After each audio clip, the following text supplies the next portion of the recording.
Hey guys, welcome to another episode of the Disney Dining Show. Fiasco, Steve, and Deni here. Am I saying your name appropriately? You're saying it right. Okay. Got it. Yay. First time on the dining show. And we are here at the Coronado Springs area, but not at Coronado Springs. We're at the new Grand Destino Tower to go eat at, somebody else say it, because I don't Toledo. There we go. I don't think I retained it, but... Not Toledo. Okay. Not in Ohio. Good deal. Well, that's where we're going now, so we'll bring you along with us.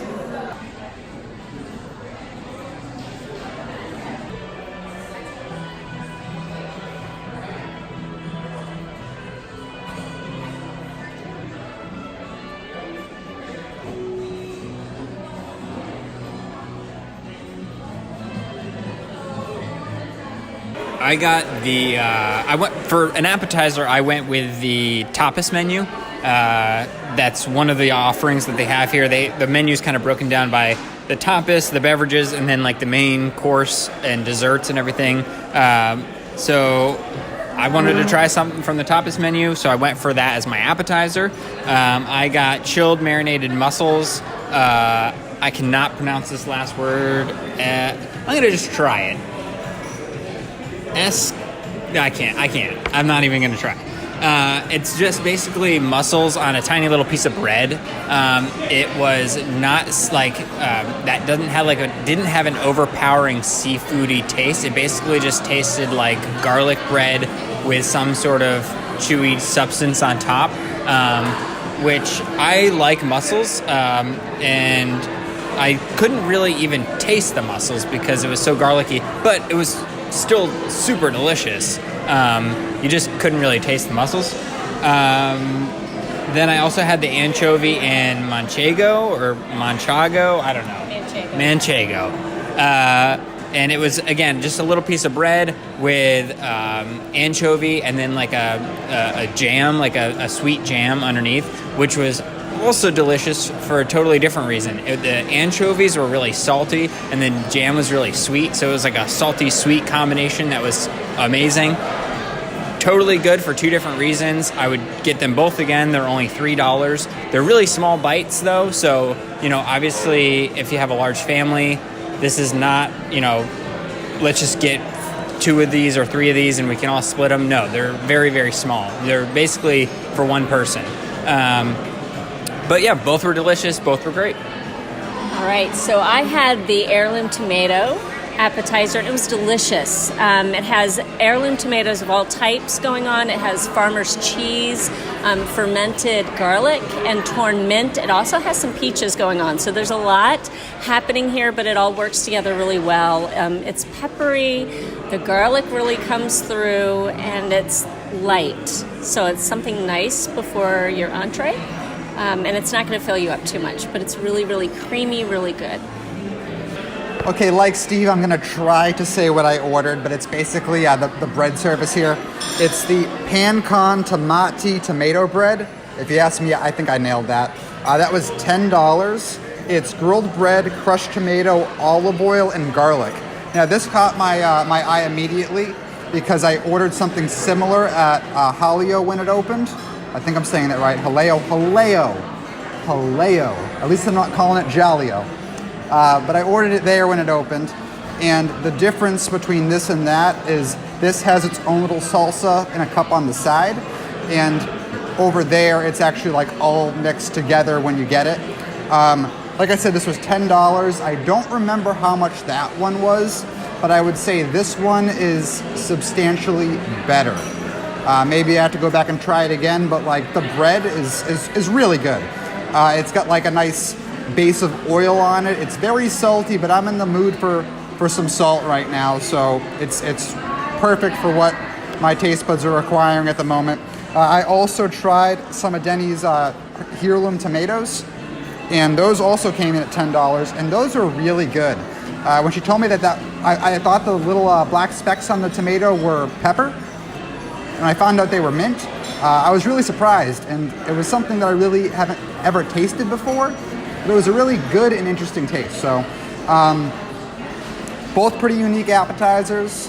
I didn't get a chance to try Steve's tapas, but just looking at them, $3 each, that's a pretty good deal. That's a pretty good deal. And this place is stunning. I'm already pretty impressed with the price per value we're getting already. But I just ordered a $36 fillet. So let's see what that's all about. I got the bone-in pork chop paillard. It comes with mashed potatoes, this potato puree, like an arugula salad, fennel, and it has like a lemon zest. Not a lemon zest, but like a squeezed lemon, I think, was on top, which actually really helped. It gave it, I think, a good flavor. Not overly lemony, but definitely added to the flavor. It was also fried, which I was not expecting. Definitely a pleasant surprise because I think it added a lot to flavor profile of just, I mean, who doesn't like stuff that's fried? Come on. Not dry at all. I know pork chop can be kind of terrible if it's dry, but no, it was delicious. The only thing about this plate that I was kind of disappointed with was the mashed potato puree, or the potato puree, I thought was kind of lacking. It didn't, I mean, it could have used more butter even. I just wasn't super thrilled with that. But overall, amazing. The presentation was incredible. How much was it again? Was $30. Well worth it. I think that's a great deal for this. Large serving size. I would 100% get this again. So I had the golden tilefish. It came with petite potatoes, roasted cauliflower, and fennel with an Valencia orange sauce. And I loved it. It was really good. The tilefish kind of picks up whatever flavor notes it is paired with. And so it picked up some of the Valencia orange. I honestly wish there was more of it. More citrus would have been great. You can't mess up a roasted cauliflower, so it was really, really good. And petite potatoes were exactly what you expect them to be. It was really good. It was $34, so I think that was a pretty good value. And it's a lovely place to have a dinner in. So this was great. All right, so like I just mentioned earlier at the end of our appetizers, I got the Manhattan Fillet, which we come to find out it's actually not like a filet mignon. It is a New York strip, but it is prepared like a filet mignon. So that's where it gets the name Manhattan Fillet. You get it? It's like New York strip and filet combined together. With that being said, by the way, this was $36. But with that being said, I could tell based on the texture of the steak that this wasn't a filet. However, the flavor was ridiculously good. There was let me read to you the description here. It's an olive oil potato puree, grilled onions, dates, and a sherry vinaigrette. So that sherry vinaigrette we found out was actually, or Deni found out, it's a wine reduction from Spain. She's also told me more information about it that I honestly didn't retain all of it, but it's okay. You get the idea. That was delicious. We put a little bit of steak on that vinaigrette, which was very sweet. A little bit of potato, and you're having a good day. What were these vegetables? Those must have been the grilled onions. So like they're big green grilled onions, I guess. Yeah, that must be it. But those were really good too. I definitely recommend this. Also, I'm not sure if Steve mentioned it, but he did bring up, they're not trying to squeeze us all in here at all.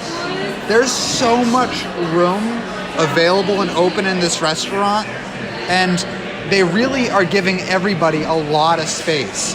I don't want to give them any ideas, but they could fit a lot more customers in here, and they're not trying to. For a moderate resort and a moderate restaurant with moderate prices, because these are all very moderate prices. It's not outrageous at all what you're paying for and what you're getting. Not outrageous at all. I'm really impressed with this place. It's opening night, obviously on the top of their game, but it's really good. But we'll grab some desserts, some sweets, and we'll check back in with you in a little bit.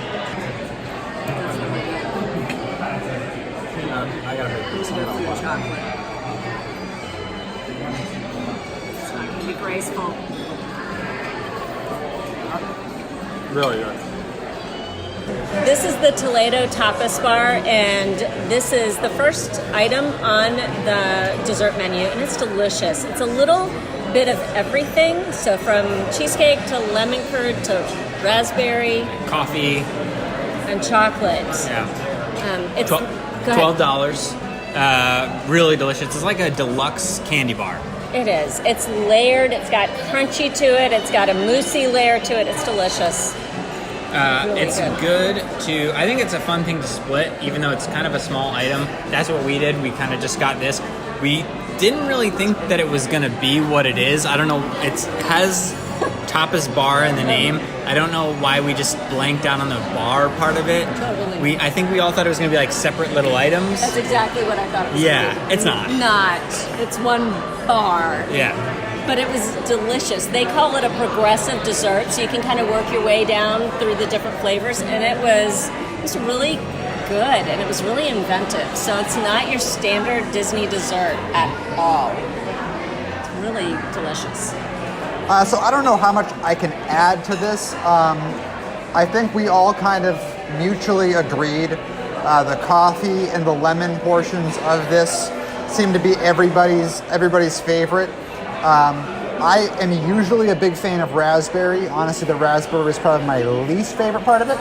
But I mean, all in all, this is really good. $12, like Steve was mentioning, it's not like super shareable, but it is still kind of a fun thing to share. I mean, this is the most expensive dessert on the menu, and I would assume that it's probably one of the more shareable ones. Just to read a few more off, the classic crema catalina, chocolate avocado mousse, and cafe con. You know what? Not even gonna try to finish that last one. Leche chocks. Forget it. You know what? As far as you guys know, there's only 3 desserts on the menu. No, but there's 4. It's just, that's tough to say. But anyways, this is good. This is good. I'd get it again. All right, so just wrapped up our dinner at Toledo. Am I saying Toledo? Still not retaining, but eventually I'll say it. I already foresee the comments of this video. Yeah. Yep. Well, like I was just telling them earlier, most of the blood inside of me is Italian, but I can barely say any Italian words, so. Excuse our mispronunciations. See, I can't as you're even... about to, to say. yeah, as you're about to mispronunciation. Yeah, there you go. But anyways, again, you know, this is at, like, behind us right now is the Grand Destino Tower, just opened today, so this was the opening dinner. This is a moderate resort. And before we start going over opinions for dinner, I will just say this is a stunning moderate resort. It's amazing. Probably, as far as the interior goes, the nicest moderate resort. Easily. In my opinion. Mm-hmm. And as far as this restaurant's concerned, it's moderate prices at, I would almost say, a deluxe value as far as the food and the atmosphere goes. But we'll get into that. Why don't we start with you, Steve? What do you think about not just the resort, not just the restaurant, but the food and everything in general? I think it was outstanding. I was really impressed with the presentation of the food, the flavor, the restaurant itself. I know you had mentioned, you know, a point that I brought up of, you know, they really could pack more people in here, but they don't. And it makes it like very spacious, very nice. You don't have tables right on top of you. It is a little bit loud in there. I just think it's kind of the way that maybe the high ceilings are making the echoey effect going on. So it is a little bit loud, but not like crazy. I don't know. I thought it was great. The bar lounge area off to the side has some cool pictures of Walt with Salvador Dali, and it's just outstanding. The decor, the food.